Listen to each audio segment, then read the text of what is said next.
in law school. I met my wife at an Eagles concert in Ames, and we've been married for over 30 years. We have 3 wonderful children we raised in Waterloo, and we're blessed that they're all still living in Iowa. I'm running for the Senate because I'm going to stand up for Iowans, which is what I've been doing for 30 years. I'll work with anyone who has a good idea that's good for Iowa. I'm a bridge builder, not a bridge burner. This election is about a clear choice between moving Iowa forward or following a radical Tea Party agenda that's going to take us backwards. And on issue after issue, Senator Ernst has stood with the Koch brothers and their extreme agenda that's wrong for Iowa. From repealing the federal minimum wage, to privatizing Social Security, to opposing the Farm Bill and the renewable fuel standard. I'm here tonight to listen, to learn, to share my views, and to ask for your vote. Thank you. Thank you, Mr. Braley. Ms. Ernst? Good evening. I would like to thank our hosts tonight, KCCI, the Des Moines Register, Simpson College, and Congressman Braley for joining me on the stage tonight. I am Joni-Ernst. I am a mother, I am a soldier, and I am someone who cares deeply about the nation that we are leaving our children. I believe Washington is taking our country in the wrong direction. And for the past 8 years, Congressman Braley has been there, voting with Nancy Pelosi, higher taxes, bigger government, the Wall Street bailout, Obamacare. This is his Washington record. He can't defend it, so he's running the most negative campaign that Iowans have ever seen. Washington has failed, but I believe in the Iowa way because I believe that Iowans know what's best for Iowa more than politicians in Washington, D.C. And this matters to me because our working class families deserve better. And when Washington is picking those winners and losers, it's almost always our Iowa middle class families that lose. And I will fight hard to protect Social Security and Medicare for seniors like my mom and dad, because our greatest generation has worked so hard for the American dream for our families. And as your next United States Senator, I will fight Washington to make sure that more Americans can achieve that American dream. Candidates, thank you very much for your opening remarks. And now we're going to move on to the questions. In this particular section, each candidate will have 75 seconds, 1 minute and 15 seconds, to answer questions that come from the moderators. And there will be a chance for a rebuttal if needed. Ms. Ernst receives the first question. Kathy? Thanks, Kevin. We're going to start with the topic of some of the negative claims that have been raised in some of those TV ads that you just mentioned and by the campaigns.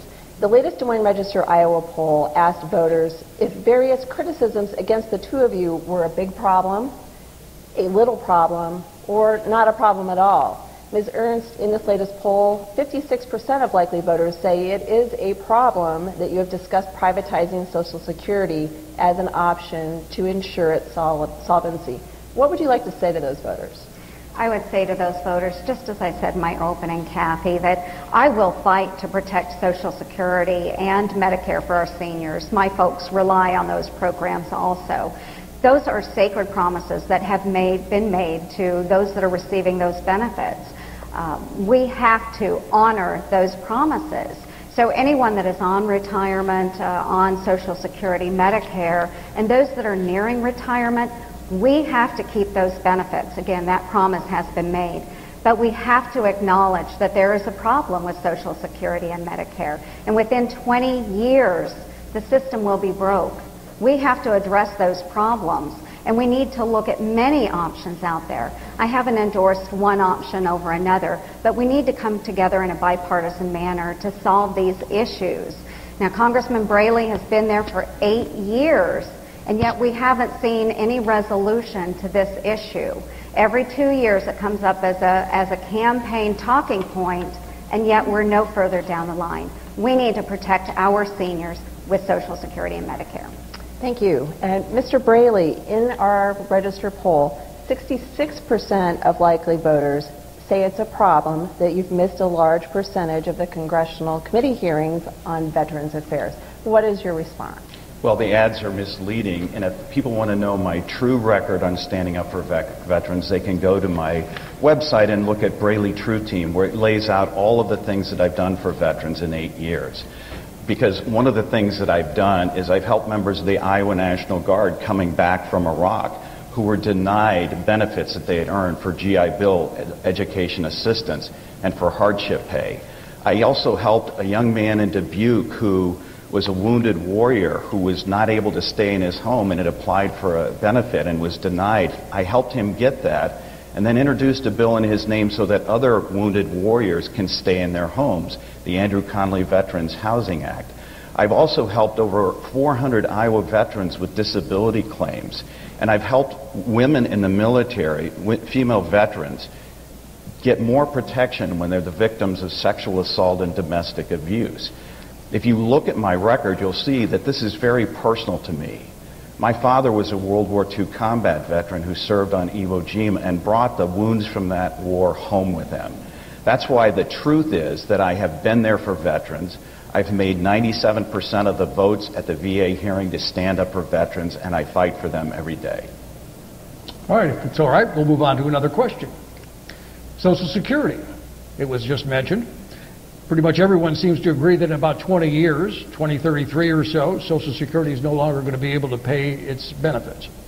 So what can you say tonight that will protect Social Security not only for those who are seniors or close to becoming eligible, but what about the people in their 30s or their 40s or 50s who will need it after 2033 and beyond? And while we're talking about seniors, what about some of the people in this audience here who are seniors in college, maybe 20-somethings? Mr. Kevin, Braley? Social Security is based on a solemn promise that if you work hard and you pay into it, it's going to be there for you when you need it. And that's why I have a 4-point plan to strengthen Social Security, and it includes raising the minimum wage, giving 300,000 Iowans a pay raise, and that would pump billions of dollars into the Social Security Trust Fund every year. We also need to expand our economy by investing in infrastructure and our manufacturing base and get people off of unemployment and paying into Social Security, which will be another great thing. But let me make this perfectly clear. Privatizing Social Security is not an option for me. And Senator Ernst has said that it is an option for her. Privatizing isn't protecting Social Security, and it's not protecting Iowans. It's not a retirement plan for Iowans. It's a retirement plan for Wall Street investment bankers. Ms. Ernst, you used the term sacred promise, and you've repeatedly said in regards to Social Security you want to protect our seniors. But what about the 20-somethings and the 30-somethings and the 40-somethings? Well, yes, Kevin, you are absolutely correct that it is a sacred promise that we have made. And one thing that I've stated when it comes to Social Security is that we shouldn't raise the retirement age. People work very hard throughout their lifetimes and put into the Social Security fund, and they expect to have those dollars there for when they are retiring. So for our younger workers, we need to make sure that they know they'll be retiring at a certain age. But we have to preserve and protect it. What Congressman Braley is proposing by raising the minimum wage, it's not an answer. That is less than 1% of our annual Social Security spending. So it's not shoring up the system in the long term. We have to come up with other options to put on the table, but again, making sure that we're working in a bipartisan manner so that these young people, as they're getting out of college and working throughout their lives, know that Social Security will be there for them. May I respond to that? I have made it very clear that retirement age is not an option, not only because of the fact that it imposes a burden on people like nurses and construction workers who are on their feet all day working hard their entire lives, but because it's not fair to put the burden of continuing these programs on those workers. Not only have I said that, I voted that way. In fact, in the last 4 years, I have voted 4 times not to raise the retirement age on Social Security and Medicare. Thank you, Mr. Braley. And again, I would say that raising the minimum wage is not the answer to shoring up this system. We need to look overall at our economy in the United States. And what we've done here in Iowa by lowering taxes on hardworking Iowans, by balancing our budget, and by rolling back job-killing rules and regulations, We have a booming, growing economy with up to 150,000 new jobs. Those are workers, good paying jobs. Those are workers that will contribute to our Social Security system. Thank you, candidates. Let's move on. Turning to foreign policy, Ms. Ernst, what do you think is the greatest foreign threat facing the United States today, and what should the United States do about it? There are a number of growing threats throughout this world, and right now, very pressing, is the threat of ISIL. They are terrorists, they are extreme terrorists, and they must be stopped. I'm someone that has served in the military for over 22 years. I am a combat veteran, and my boots have been on that ground in Iraq. And so I will stand with our troops in making sure that we think through our actions carefully. And I do have a number of criteria put in place whenever I would consider military action. The first is that we know that there is a credible threat. We have actionable intelligence that can be acted on. Second is, do we have a clearly defined mission, and do we have the resources necessary to support that mission? Third is, once that mission has been accomplished, what is the withdrawal plan to bring our men and women home, and are we going to support them when we bring them home, those men and women and their families? Now, Congressman Braley, when it comes to threats abroad and foreign policy, when we were engaged in Iraq and Afghanistan, he voted twice to defund our troops while they were engaged in combat. And Mr. Braley, do you agree that ISIL is the greatest foreign threat, or is there another one facing the United States? And again, what would you do? First, let me respond to that last point. Iowans know that I made it very clear in those votes that I was voting to make sure that we were ending our decade-long involvement in Iraq, not to penalize the men and women serving our country so bravely. And I made that statement on the floor because it's very, very important to me. I agree with Senator Ernst that the rise of terrorism is the greatest threat that we face as a country. And I also agree with those 4 criteria that she laid out, but there's another very important criteria that General Colin Powell also made was as part of that risk assessment, and that is making sure that the American people understand that importance and are supportive of why we're sending our brave men and women off to war. I recently had the opportunity to vote to give the President limited authority to begin strikes against terrorists in Iraq and Syria. ISIS is a threat that must be stopped, and any time American citizens are attacked by a terrorist group, they need to be brought to justice or to the grave. That's what's happening, and that's what we'll continue to do. Ms. Ernst, just to follow up, would you have voted, as Congressman Braley did, to allow that attack to go forward? And what criteria would you put in place to decide whether to continue that beyond the limit that was in that legislation? Yes, I would have supported that vote also.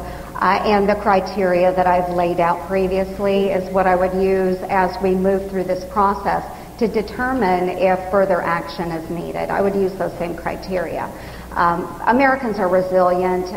We will support our men and women in uniform. Unfortunately, Congressman Braley, when he had the opportunity as a member of the Veterans Affairs Committee, was not present over 75% of the full Senate or congressional hearings when he could have done something to help those veterans. And we'll give you a few minutes to respond here. A few seconds to respond. The day that the claimed ad is referring to, Senator, I was at the World War II Memorial greeting an honor flight from Eastern Iowa.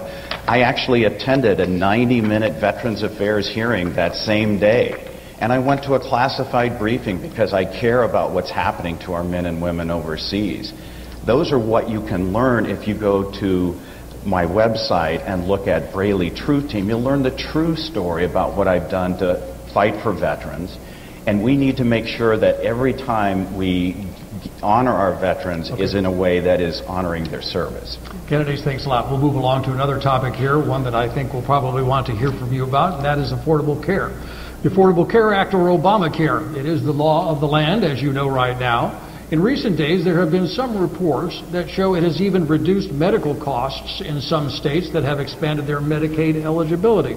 So tell us what you like and dislike about Obamacare, and specifically, what can the government do, whether within that law or something else, to hold down health care costs? Mr. Braley. Well, this is an issue where there's a clear difference between us. I think that the Affordable Care Act needs to be fixed and improved. Senator Ernst would repeat